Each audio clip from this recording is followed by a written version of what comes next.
Hello and welcome to the Widow Podcast. I am your host, Karen Sutton, the Widow Coach. I am a widow, a mum, a health coach, a life coach and grief coach.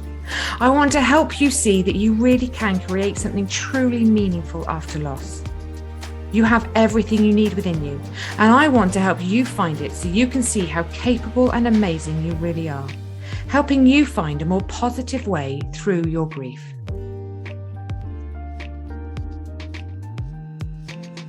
Hello and welcome back to another episode of the Widow Podcast. I have yet another wonderful lady joining me today. I'm really excited to introduce you to Julie New. Some of you may already know her, have heard of her. She's very well known in the world of grief.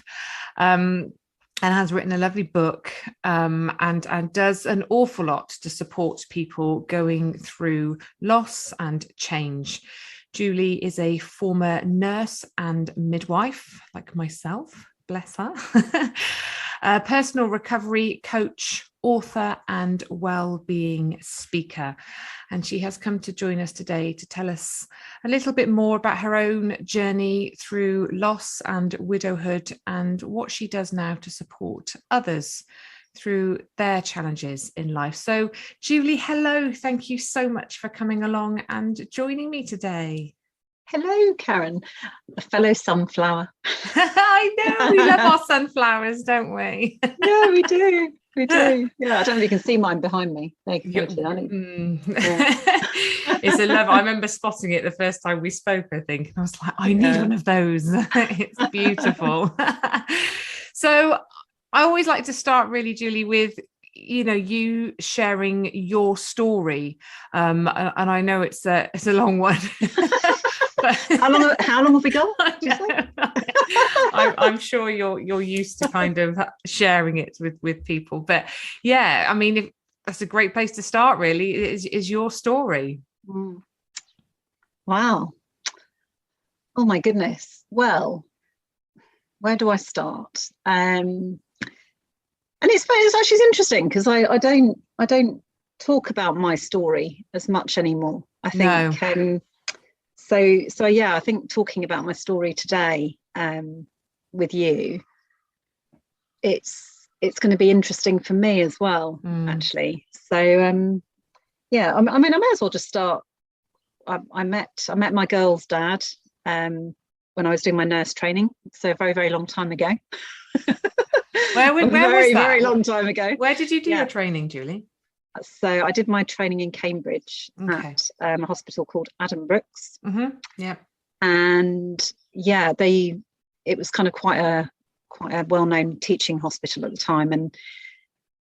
But interestingly, there wasn't much of a social life for student nurses, believe it or not, because obviously there's a big student population there, but actually the nursing side.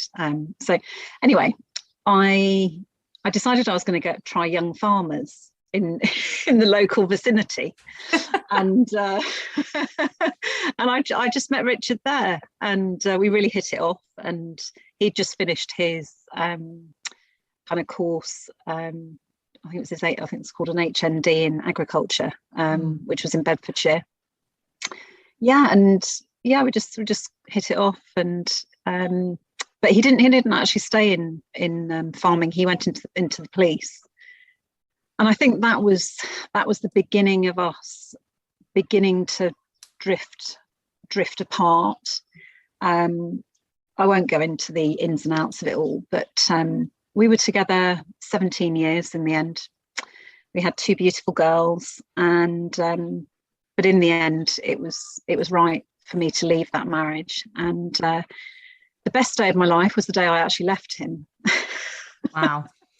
I'll be honest with you, it really was. I remember driving away from the house, guinea pigs in this box, and I'd had to leave my dog behind, which was really awful. He did come and join us in the end, but that was really hard. And we had a huge house, but it wasn't a home anymore. It wasn't, just wasn't a home. It was just a house. So I didn't have any worries about leaving it. And I just remember leaving and just being so elated that I'd managed to do this and to give myself that opportunity, I suppose, to begin my life without, all the trauma that had gone with my marriage. So yeah, and then if you fast forward to 2009, I was in February the 25th, and by that point I'd then met who was to be my second husband, Rob, at that point. He took being the girls' stepdad, and their guardian really, really seriously. And we were so happy. And I just remember just bouncing out the door this morning. And I think 2009, we've got mobile phones, haven't we? And I got my mobile phone started ringing, and I treble booked myself that day. I don't know how I'd done it, but I was like thinking, oh no, how am I going to do this? Because I wasn't really thinking about who was on the end of the phone when I picked the phone up. And I just got to my car, and bearing in mind, Rob was still in the house, and he wasn't feeling great. And Polly, my youngest daughter, she had glandular fever quite badly. So she'd actually been off school for about 3 months at that point. So I just left her in bed. Do you know what I mean? Mm-hmm. Like you do. Yeah. Anyway, I was at my car, and this voice at the end of the phone said, is that Julie Jones? And I said yes, and because that was my name at the time. She said, I've got some really terrible news to tell you. She said, I'm ringing from the Royal Exeter Hospital. And I said, but I don't know anybody in Exeter. I think you might have the wrong. And she said, no, I've definitely got the right number, and I've definitely got the right person. She said, is anybody with you? And I said, no, I'm on my own. And she said, I've just got to tell you that this really terrible news that Richard Jones has died. And it was just completely sudden. It was completely out of the blue. I was literally stood in the middle of the road, and I could just feel the tears just rolling down my cheeks. And I say it now, that day will remain the worst day of my life. Something else might happen in the future, who knows, but to this point, it's the worst. It remains the worst day of my life, because I knew from that moment the impact that was going to have on our children. That I was going to have to tell them this awful news that was going to change their lives forever and ever. And I just remember stumbling about the road. Luckily there was no cars coming, because I would have probably got knocked over myself, but I landed up next door and I'd only just met her, because she was she took one look at me and said, come in, come in, tea, we need tea, because of course tea's the thing, isn't it? Let's make some tea. So she made some tea. I was still in a bit of a state, and anyway, that was basically the how that happened. And we're coming up to 13 years since that day. Wow. So how old were the girls at that point? So Polly had just that week turned 13. Okay. So that was the last day she saw her dad, was on her birthday. And she's actually got a tattoo. In fact, she won't mind me telling you this. She's got a tattoo of what her dad wrote to her in that card. And it's just on her side it's got like an angel feather sort of. Yeah. Oh, bless her. So yeah, she was 13 just that week, and Amy was just 16. And she was doing her GCSEs, so she'd only just turned kind of 16. And so she was at school at that day. So she'd gone to school, and so I actually stayed at this friend's house until the afternoon when my sister and my mum brought Amy home. Then I went into the house and obviously had to tell them both. Just the worst thing that a mother has to do. you know as well. It's just can you remember what did you have that feeling of the girls and having to? Yeah. it's the first thought. Well, it was for me, because I spoke to somebody recently, and I had to kind of relive my story a little bit, in more detail. And like you say, you don't do it that often. And there was that kind of what happened when you were told, and did you wail, did you collapse, did you cry? And I said no, I very much went into a practical mode, because it's your children. You kind of think, what am I going to do? What am I going to say? How am I going to navigate this? Like you say, knowing that it's going to have an effect on them for the rest of their lives. Yeah. And that's huge. It really is. It really is. But I think in retrospect, from the get-go, I was very focused on the fact that I just wanted to get them into their adult lives, healthy, healed, and happy. Yeah. That was my thing. And today, sitting here now, I 100% have achieved that. 100%. And it's been very, very a very, very difficult journey. And I think anybody that says it's not. Yeah. Because effectively, the three of us were going on our own grief garden path. Yes. We were all, because every path's unique, isn't it? Absolutely. Yeah. And we're all gonna encounter emotions that are gonna knock us flying every now and again, and at different times as well. So it's not just your own. I mean, I remember Rob saying to me, it's like you've lost your husband. And it genuinely was. There must have been, in those early days, there must have been a deep love there, because yes. I genuinely did feel grief. I did. I did. Yeah, if I'm completely honest. Of course. Yeah. But yeah, is it possible to spend 17 years of your life with someone and have two children, and for whatever you go through, that's a huge part of your life, isn't it? Where you've experienced so much together, and you've created so much together, and even though you're not together as a couple anymore, there's still a future with you both in it for the children, isn't there? So yeah. As much as you're not a couple, there's still a lot to share there, isn't there? Although, well, you're absolutely right. Although I actually hadn't spoken to him for 2 years. I was very cross about something, very cross indeed. Yeah. But I don't regret that, because something happened, and I just remember just saying, all right, I'm drawing a line under this. I can't. And actually, the girls had 2 years with their dad without us, in any kind of animosity. Yeah. Because I just stopped it. I just thought, no, I can't have you being like that with me anymore. No. But he was an amazing dad. Yes, and you can't take that away from him. So how did you deal with? I mean, did that bring up guilt for you? No. in your grief? You were happy with the choices that you'd made, and you didn't sort of give yourself that hard time? 100%. Yeah. No, not at all. Yeah. No, I'd worked through a lot of stuff. So no. So were you a grief coach at this point, or were you still nursing?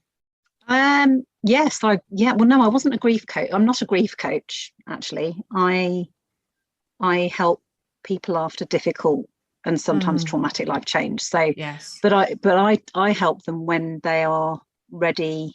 They've done that work on the path behind them, and they're just ready then to get really stable on their stepping stone before they go into the next chapter. So, and I've been doing that. I was doing that from about 2006 when I started Changes Forever, my business, my work. So yeah, and I was going really well, Karen. It was going so well. Yeah. Yes. Yeah. It was like, I just had this amazing event, because the kind of people that I tend to work with are really lovely. They're kind, they're caring, they're compassionate, they have a deep empathy for others. They're very sensitive people. And with that, we feel things very deeply. So it often takes us that little bit longer, I think, to kind of get back on an even keel again. And it's quite easy if you don't do the work, isn't it, to kind of keep going round in a circle and going back into therapeutic work, whereas actually it's and I guess if I think about it, all of the work, actually there's an element of grief that somebody's gone through, whether it's a divorce, a separation, a bereavement, illness, disability, whatever it is. So I suppose you could call me a grief coach, but people tend to generally think about grief as being through death, somebody's died, whereas actually it's not always the case. It can be the death of marriage or whatever. Where was I going with that?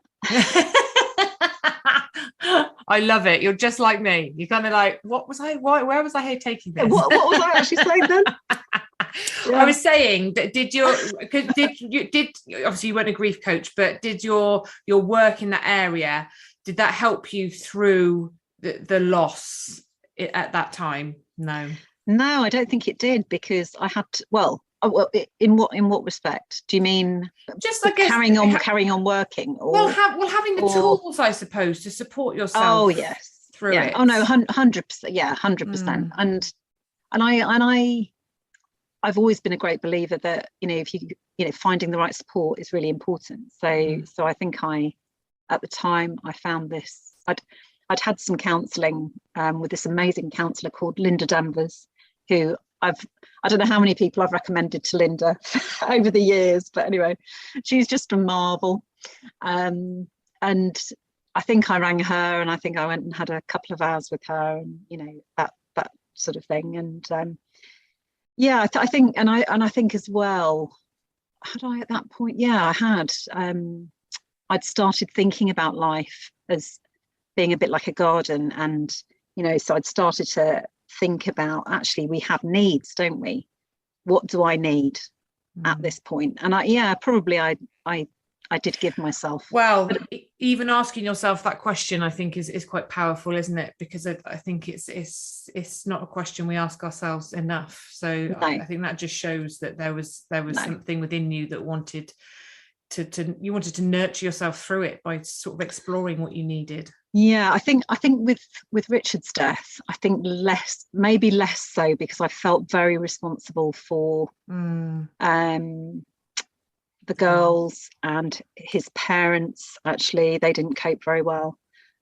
His partner, who went on to be a chief inspector actually in the police, she did really well. She gave the girls the option. I'd never met her before he died, so that was really nice, because she was really fantastic. But I actually had to stop working for about a year. I literally had to stop, because I couldn't have done my work. I couldn't. And also I just had to be there for the girls, and I guess, I would say probably, my philosophy and my ethos, and I think I do walk my talk.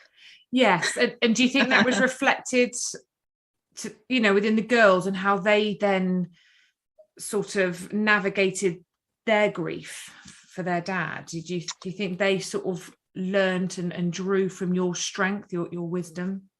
They both say that now. I think I gave them the opportunity to be however they needed to be, and I got them the support and the help that they needed at that point in time. There's a really good blog actually on my website called Nigel, and that would give, if anybody wants to go and look at that, it's all about the little dog that I got for Polly when she was 18.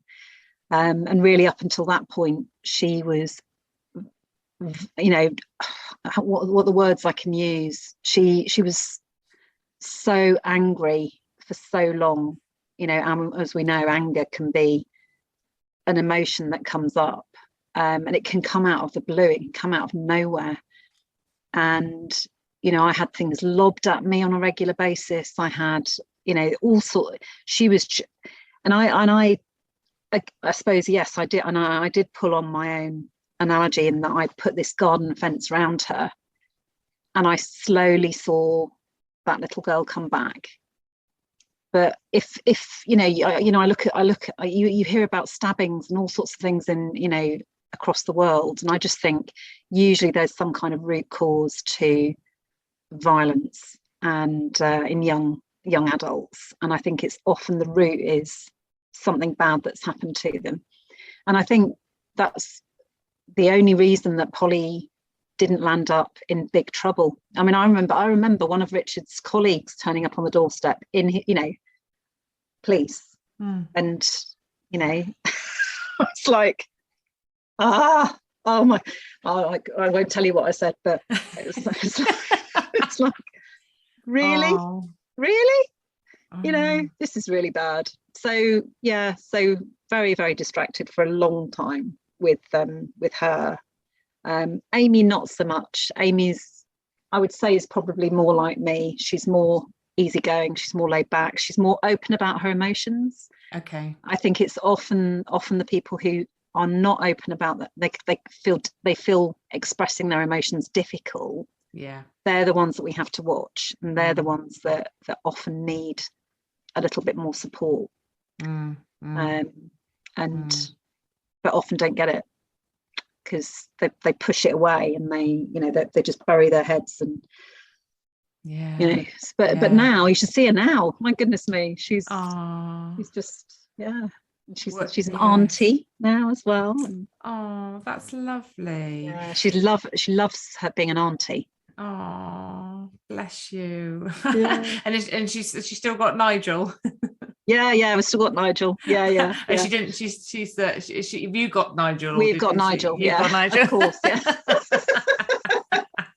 Oh, it's so funny. She'll ring up and she'll say, "Can I come and get him?" And I'm like, "Yeah, come and get him. Come and get him." Yeah, because she works full time, so we'll let her off, and we both work here. So. Yeah, so that's easy. So, from your experience, then obviously you have two teenagers when their dad died. What kind of advice would you give someone who's trying to maybe support a grieving child that's maybe showing anger, holding it in, doesn't maybe know how to express their emotions or deal with the loss? Is there, just kind of maybe one or two things that you kind of go, I know you can't solve all their problems, but just that really sort of called out to you of this kind of is what's really needed in these moments? I think you have to be very honest with them. Personally, I would tell Polly that I would always love her, and I think they always need to know that they're loved no matter what they do. That's really, really important.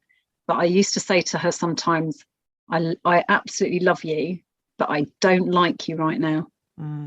And I think that, and she says that occasionally now. She says, "I can't believe you," but actually they still need to know that they've overstepped a boundary or they've overstepped a mark, because if they're just left free rein, and actually, again, the watering you analogy is so important for anybody that's listening, and you're experiencing that, because with a child, because it's draining. Literally the bottom of your watering can's just like drain, because if your child's unhappy and your child's not firing on all cylinders, so you won't be either, because it's just a fact, isn't it? So really basic watering of you, eat, sleep, breathe, repeat, bit of exercise if you can, that type of thing, just to keep yourself going, because it can be constant and it can go on for a long, long time. I had years of it. And so anybody that listening that has that, I hope that I'm giving some hope that eventually it's worth it. It's worth sticking in there, and it's worth kind of keeping going, because they come out okay in the end. Yeah, generally. Yeah, yes, you're right. There's no hard and fast rule, is there? And it's different for everyone, and we all do Yeah. this in our own unique way. But Yeah, but yeah, I think I love you. So always tell them that they're loved, because they need to know that, because often it's because they don't feel good about themselves anymore. They feel that they're just feeling so awful within themselves. The other thing that I think is really, really key is to find the right support. So whether that's a peer support group, or in Polly's case, I had a very specialist psychotherapist in London see her for a period of time. And then in her school, she actually had a counsellor for almost 3 years. And then when she left school, she carried on seeing her every now and again. So I think as long as they've got an outlet, because it might not be you that they want to talk, they can talk to. I think that's the point. It's finding them an outlet, somebody that they can speak to in confidence, and make them. I always used to make Polly feel as though she didn't have to tell me everything. I didn't need to know everything. Didn't need to know. I'm just there, to. And I suppose the third thing would be, just provide a safe environment for them, and hide the remote control. Yeah. As they can't throw it at you. That was her weapon of choice. It's really funny, actually. I did a talk once for the charity Break. I don't know if you've heard of. I have heard of them, yes. Yeah, they've got an arm called Sudden. And so it was about bereavement in children, and it was just after the Ariana Grande concert, and they asked me if I'd do the inspirational bit of telling my girl's story. And I thought, so I was like going around sort of, because before any kind of talk, I always go around picking stuff up and thinking, I'll take that with me. And I just happened upon this, the very last remote control I ever bought that was still in its pack. And I took it with me, and I used it as a bit of an example. Love it. Yeah. So, and learn to duck. Yeah. Quickly. Yeah.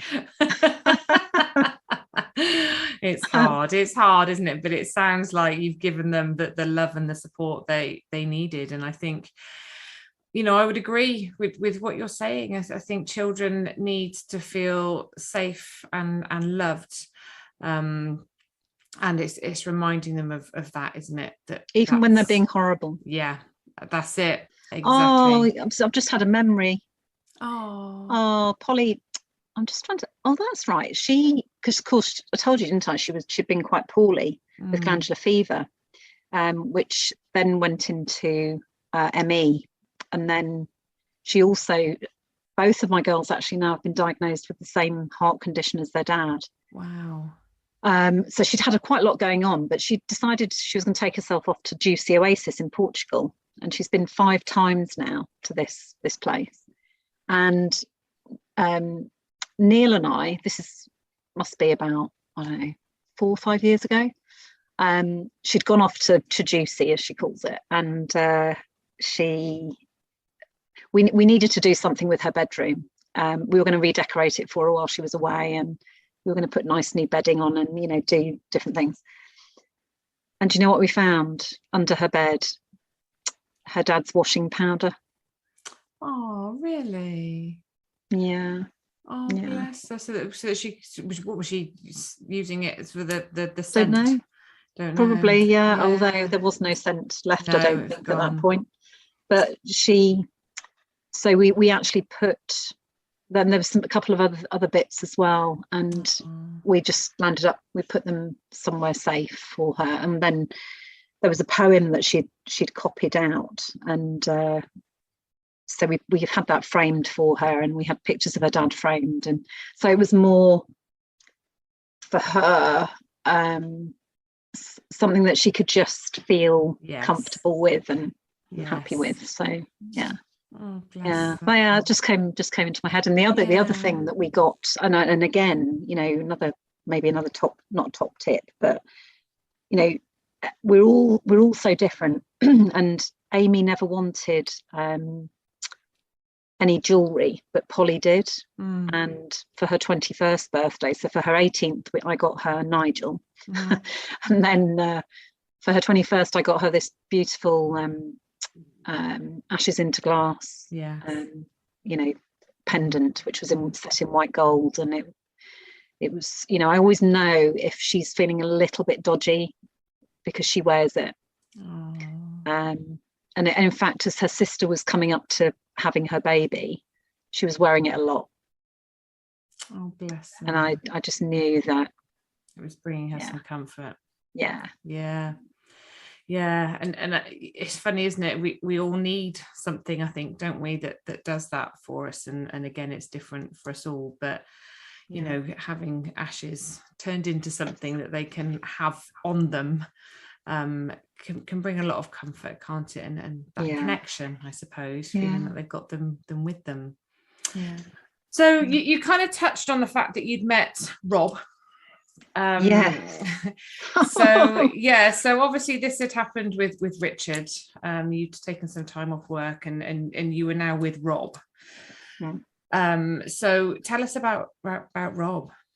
Oh my goodness. Oh gosh. Well, if anybody wants to hear our love story, it's actually in my first book, which is called Who Are the Flowers in Your Garden? And he was just a complete inspiration. I mean, to anybody that met him. He had a motorsport accident when he was 32. Just came off his bike midair, and the bike came and snapped him in two. So when I met him 10 years later, he was already paralysed from mid-chest. But I never saw the chair, actually. I never saw it because he was just such a, I don't know, he was just the loveliest person. He really was. He was just hilarious. And we just laughed, even on our really bad days. And we had some not bad days as in bad days, but as in his health in the last sort of 4 years we were together. We still laughed. I mean, all the nurses used to say, and in fact, when he passed away, they said, what an inspiration we were as a couple, because we just used to, I don't know, I used to, he went into hospital in the July of 2012, and he was in for, well, he died on the November the 8th, and I was there every day with him, and I'd go home every day as well, because of course I had the girls, and and at that point, actually, I remember thinking, I have to take good care of myself here. I'd go home, I'd have a shower, I'd have perhaps sleep for an hour, and then I'd go back again. But yeah, that very last kind of even the very last day, actually, I don't think we laughed on the last day, because he wasn't particularly conscious at that point, but even the professor on the Monday when they had to stop dialysis, he was sobbing, and I was having to support him because everybody loved him so much. So yeah, he was a really special guy, and I wouldn't change for a minute the time that we had together. And how long did you have together? 8 years. 8 years. So in this time, the girls had obviously developed quite a bond with him as well. Oh, 100%, yeah. And how long, sort of before he died, had you known he was going to die? Didn't. I never. Do you know what? Some people have asked me that. I mean, the hospital knew, the staff, they all knew that eventually, but everybody battled for him. Everybody battled, because it wasn't cancer. It wasn't, something that he had, a very rare condition called amyloidosis. I don't think you've ever heard of it. No. I mean, I'd never heard of it either. I mean, I've been in nursing donkey's years and never heard of it. But it's like a protein. If you get an infection, it's like this protein is released, and then it kills certain organs. And his were always his kidneys. So when I met him, he'd already had a kidney transplant. So in fact, the thing he was most embarrassed about was this herniated fistula site, which was on his wrist. Yeah. And I remember saying to him, "Oh, so what's that?" And he was like, because and actually he knew himself, I think, that he would eventually not be here anymore. But right. I always had hope that, that he would always get better and come home, and but he didn't that time. And but I did feel very much that he flew free of his body. Really? Absolutely, I do. I almost felt it. Yeah. Wow. Did he die at home or in a hospice? Hospital. In a hospital. Yeah, with ironically, so she was a nurse. So there's a nurse that we called our angel nurse, and she had known Rob longer than me. Aww. She'd actually been one of his district nurses originally, and then she'd become a sister on the renal ward, and she didn't do night duty. I mean, what was that all about? Wow. She actually came on the night shift. Had no idea. No idea. Wow, that's mad, isn't it? So you felt like he had quite a peaceful, releasing death almost. Yeah, definitely. And he died literally in my arms, and bless you. It was very, very peaceful. That set me on my journey really of grief. And how did you sort of navigate that for yourself? Obviously you'd lost Richard at this point. I mean, not comparing because every loss is different, but had you learned anything from Richard's death that you could use to reflect upon here? I don't know whether I could compare the two really, because I do feel that the grief I suffered, I think I always say this, with great love comes great grief. And I really went on a journey of grief myself. I think with with Richard, it was more, I went on that journey with the girls more than myself. This was my own journey, and the girls it was like they came on the journey with me, and they absolutely adored Rob, don't get me wrong, and they grieved his loss, but I think I certainly experienced every single emotion I could possibly. I think I think it's important to explore all of those emotions, and I think as they come along, and also to allow yourself to eventually, because now, we're 10 years on now, and I would say it took me a good 6-7 years to really, begin to find who on earth I was, again. Who am I? In all of that. How did you go about discovering that? Well, I think my dog Ben started it. He got me out of the house on walks. He busted his cruciate ligament on Friday night. Poor Ben. So we're just going on walks around the garden at the moment, because he's 10. He's 10, going on. He's 10 now. He slept with me every night. He slept with me last night actually, because Neil wasn't here. So Neil's your third husband. Honestly, everybody. Honestly, in a million years, I didn't think I'd ever get married 3 times. No. I'm not gonna. Well, never say never, but I'm not going to do it again. I couldn't face that. Poor Neil though. He, oh dear. He's an. I never ever again thought I would meet anybody as special as Rob. But I really have. I've been so blessed and so lucky, to meet a man who is strong enough to withstand all of that stuff that we've been through, because, it's like a bag, isn't it? Yeah. A very large bag. It is. And it's not a Louis Vuitton, is it? It's no, it's not. I don't know what kind of bag it is, but it's like a really boulder not full of rubble. I mean, he was in the army for 23 years, so I suppose he's got quite broad shoulders. You know, I suppose it would be like one of his army rucksacks. Was it hard for you, sort of allowing yourself to love again after what you'd been through? Yeah, 100%. Yeah, and in fact, the person that introduced us, she was on such a mission, because she just knew that we would get on so well, and she knew that we both had been through a lot, and that we deserved to be so happy. And so she was very persistent, Karen, she was, but I was very resistant. Yes. Yeah. I was like, no, this isn't happening. And then in the end, resistance is futile with this particular person. So so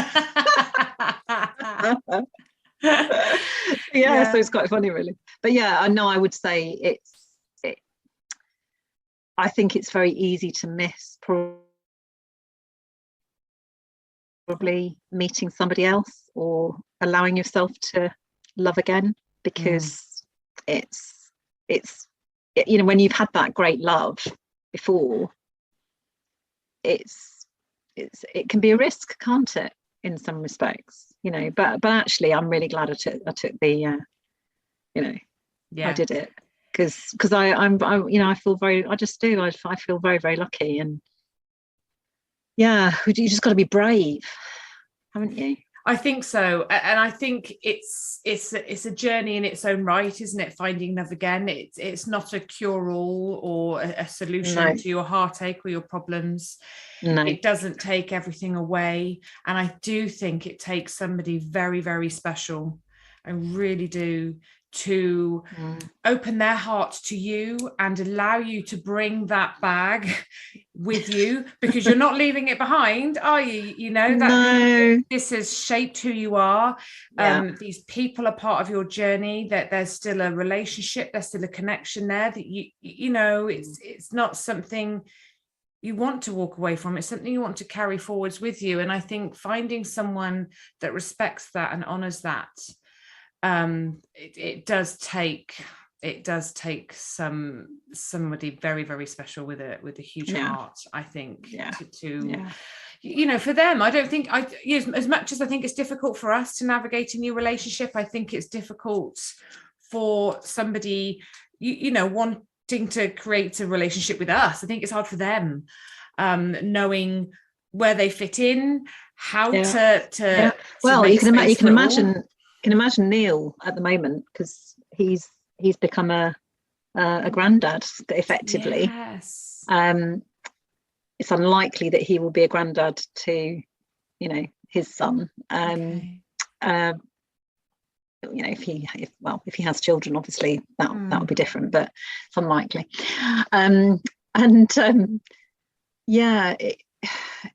For him, it was just the other day, actually. Roman, he's 3.5 months old now, and Amy just gave him to him, and the next thing we knew, he was just chatting to him, and after he'd gone, he said he's got in there. He's wormed his way in. Yeah, he's there, and he was sitting there holding him the other day, and he was just like doing little jabs with his little hands, and they were having a bit of a laugh together. And it's really lovely. So he's going to be called Gramps. Oh, that's lovely. Yeah, well, he was going to be called Grumps, but yeah, I know, it's quite funny. Yeah, he's going to be called Gramps though, so I think Nanny and Gramps. Or Nanny and Grumps on a bad day. Yeah. But yeah, but yeah, it's, you know, it does take somebody special, I think, to take on that role, and, you know, to take it seriously, because, you know, in all of that, I think any difficult situation, you know, it's how it's handled, it's who you meet on that journey, it's you know, it's you have to navigate it and be respectful, I think. Yes hugely respectful. And that's a big ask of someone, isn't it, really? Well, I think we have to be respectful of them, and you know, I think the girls are more respectful of him now. I think they're beginning to realize how much, you know, he's given them. I mean, I tell you what, he's put, well, he didn't like, you know, we were saying about loving Polly. He wasn't loving her much at 4 o'clock one morning, picking her up out of the gutter after she'd come out of this nightclub. Oh no, but he was still there. He was there. He was there. He was still there. So going back then to kind of, you know, you being a young widow after Rob had died, what about your grief? I mean, was there anything in it that surprised you that you didn't expect? That, you know, I think we all have these ideas, perceptions of grief, whether we've suffered it or not suffered it, in terms of how we think we'll respond, how long it lasts, how it affects us, and all that kind of stuff. So we've got all these preconceived ideas almost. But was there anything that you kind of didn't expect, or that took longer than you thought it would? What was it like for you? Yeah, there's a couple of things that have just popped into my head. The first one was anger, because I think anger, I'm not an angry person at all. I'm just not. And I was so angry with somebody for about a year. Really? Oh my goodness. I was angry about something, you know, quite justified, but it went to another level, you know. You know, it just went to another level. And then it's a bit like with Polly, actually. Just one day she went to pick up the remote control, put it back down again, and that was it. She wasn't in that angry place anymore.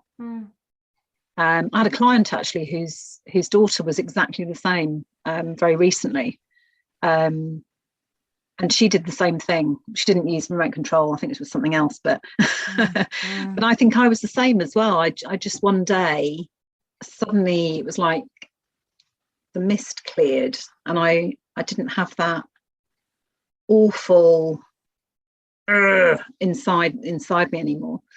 And the second thing, I would say, because my younger brother died last year, I'd say last year was the first year that I genuinely felt really good, and I felt so great, and I was really on a, you know, with my work, everything was just going really, really well. And then my brother goes and dies in June, and that put me on another kind of it gave me another experience, that's for sure.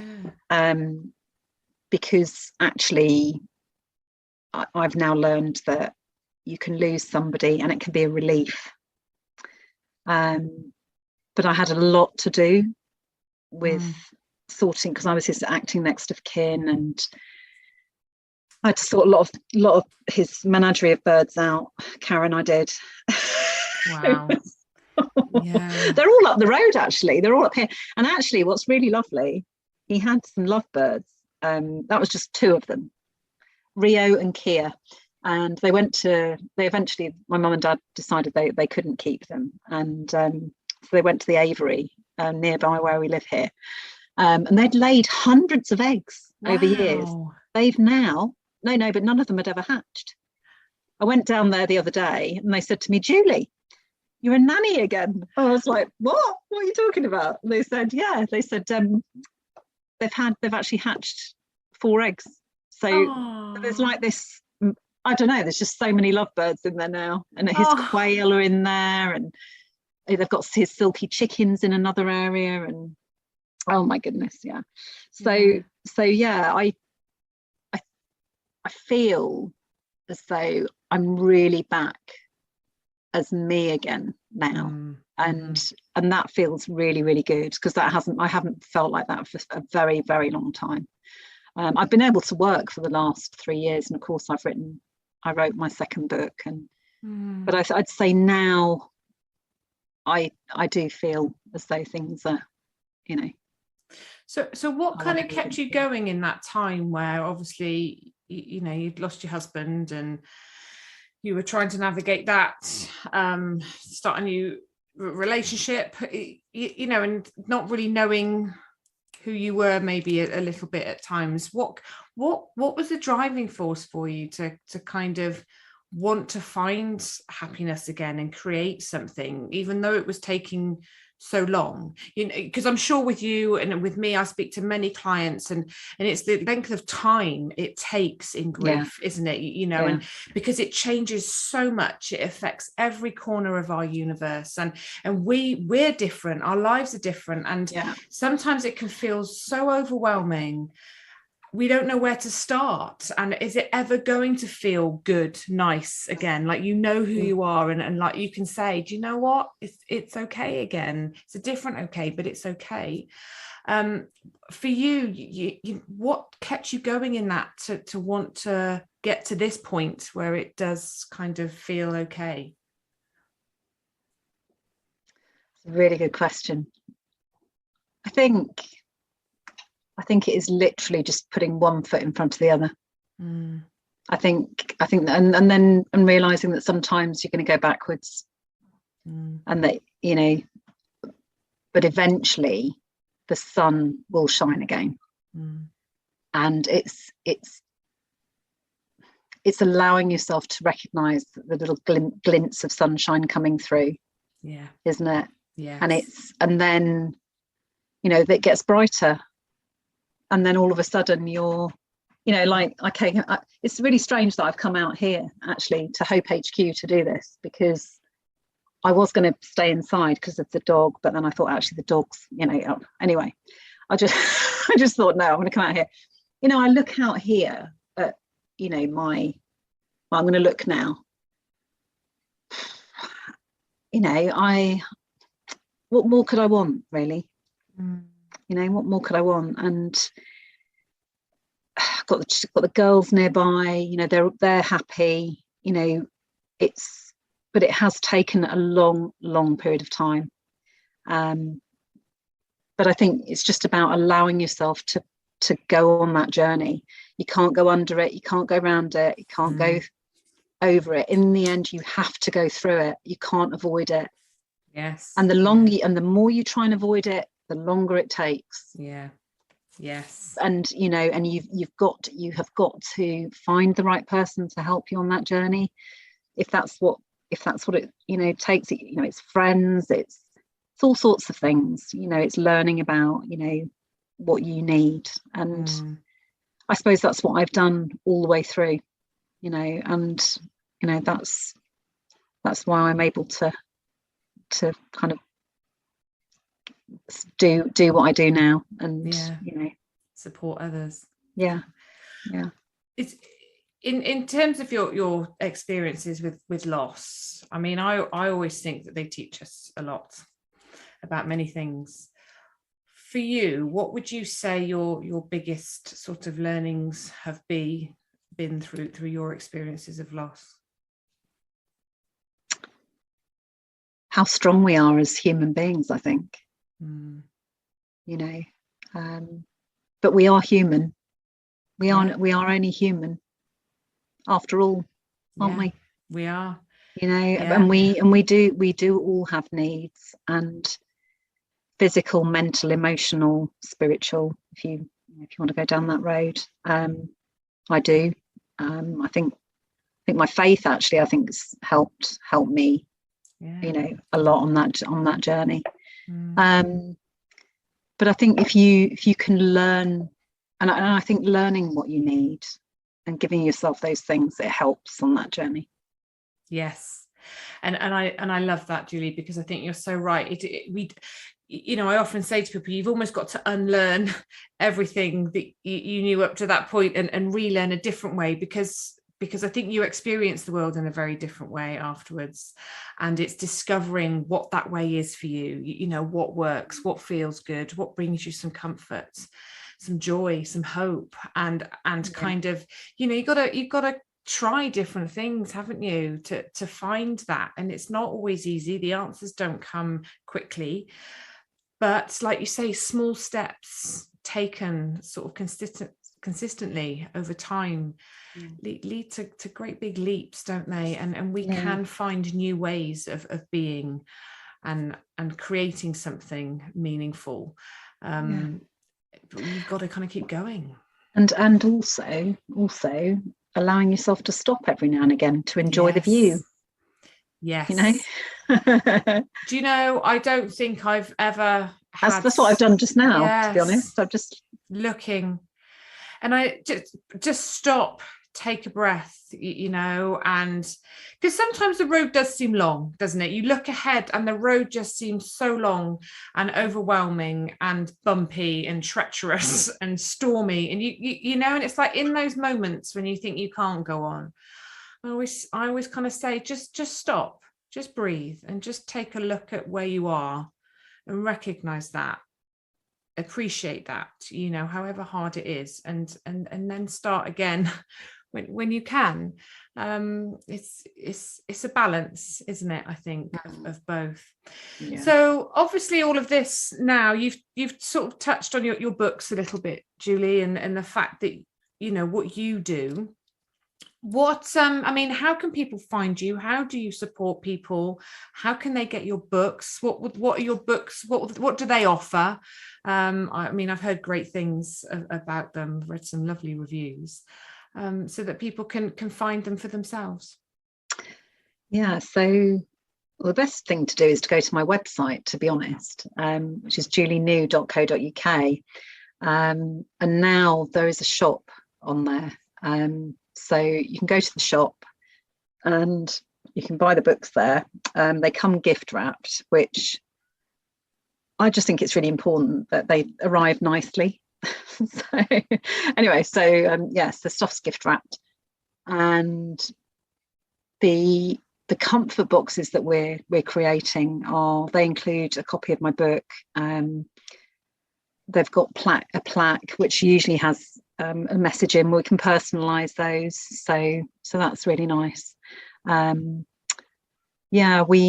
We've got a baby loss comfort box now called Olivia Grace, because in the Grief Garden Path there are 9 stories, and the loss of a loved baby is Olivia Grace. So Sarah, we asked if her permission to call the box after her. We've got the pink rose comfort box, and we've got a forget me not box, and it's nice. I'm really proud of those, because I just think sometimes people just don't know what to say, do they? No. And actually it's a really lovely thing, you know, whether it's a year on or, you know, when somebody's bereaved, because the thing with this is that you can just keep it close. It's not something you just read and you put on the shelf. You can it's a coffee table gift book, so you know, you can just pick it up as and when you can ask it a question. Should we ask it a question? Hang on. Ask it a question. Okay, I'll ask it a question. Right, what do we want to know? Oh, that's interesting. So there's golden nuggets of wisdom shared by each person, and this particular person is Ian. So he says, talk to someone you trust. Open that Pandora's box. It must come out eventually. He says, probably talk to someone sooner than I did. Although, as Julie says, it must be the right time to open the box and begin talking about things. Exercises help me both physically and mentally. It could help you. Keep something that means something to you related to your loved one. And then he just talks about his brother's toy soldiers, which I had illustrated for him. And then there's Amy's story as well. So I think, I mean, there's blogs on my website. There's, information about the work that I do one-to-one with people. And I'm doing more and more work in the workplace as well. So with wellbeing in the workplace. So important. Yeah. So important. So Well, that's wonderful. Your story is incredible. You've come such a long way, and I know what you do now just means so much to so many. I hear so many wonderful things. I read so many good things, and obviously, just knowing you, I know what a beautiful soul you are. You sent me a card, I think, after the first time we spoke, reminding me to look after me and water my own garden, and I always keep that close by, and I often think of you, Julie, so it really does help. Your words do stick. Before we go, what would your golden nuggets of wisdom be to a widow struggling with her grief right now? What would be your little sort of just to help them through a little? Give Karen a call. I love it. And then eventually come and see me. Yes. No, in all seriousness, it's finding, it's genuinely finding what it's reaching out, and it's finding something that's going to help you. And and I would say, if somebody's very newly bereaved, the really real basics: eat, sleep, breathe, repeat. And the watering you, there's a whole chapter in the Grief Garden Path all about that. And there's so much help out there. So don't think you're on your own either, because you're really not. You feel like it, don't you? You feel very, very alone in it, even if you're surrounded by people. But you're right, there is support out there, and wherever you want to find that feels right. I agree with you. We cannot heal in isolation. We're not meant to do these things on our own, and I think it's through our connections with others, and whether that's people you've already got in your life, or you need to find your support group, your tribe, but then get out there, find them, connect with people, and like I say, you may not find them straight away, but just by going through the process of looking, you will eventually get to the person that you need to get to. So Julie, thank you so much for sharing your story with us today, and your words of wisdom. I'm sure it would have helped so many, and I will put all your details on the show notes so that people can find you there. But obviously your website has got it all, and that's julienew.co.uk. Yeah, brilliant. And on social media. Yes. And if anybody could just follow the Grief Garden Path, I've got different platforms for it, because I've got a bit of a mission. I've got a bit of a goal with that, because I just want it to reach as many people as possible. So yes, it's really important to me that it does that. So and a donation goes to the Good Grief Trust from the book. So any sale. Lovely. And that's the Grief Garden Path on Instagram, is it? Okay. On Instagram and Twitter now, only from yesterday. Brilliant. And also Facebook. Fab. Okay. Bless you, Julie. Thank you so much again. And I'm sure we'll hear from you again very soon. Thank you, Karen. Thank you.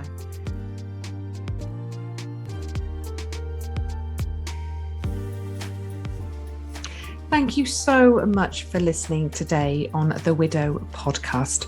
If you would like to find out more about how I can help you, please visit my website, www.karensutton.co.uk. I would love to help you find your way forward to a brighter future. So get in touch, let's have a conversation, and let's help you take back control and find a more positive way through your grief. I look forward to hearing from you.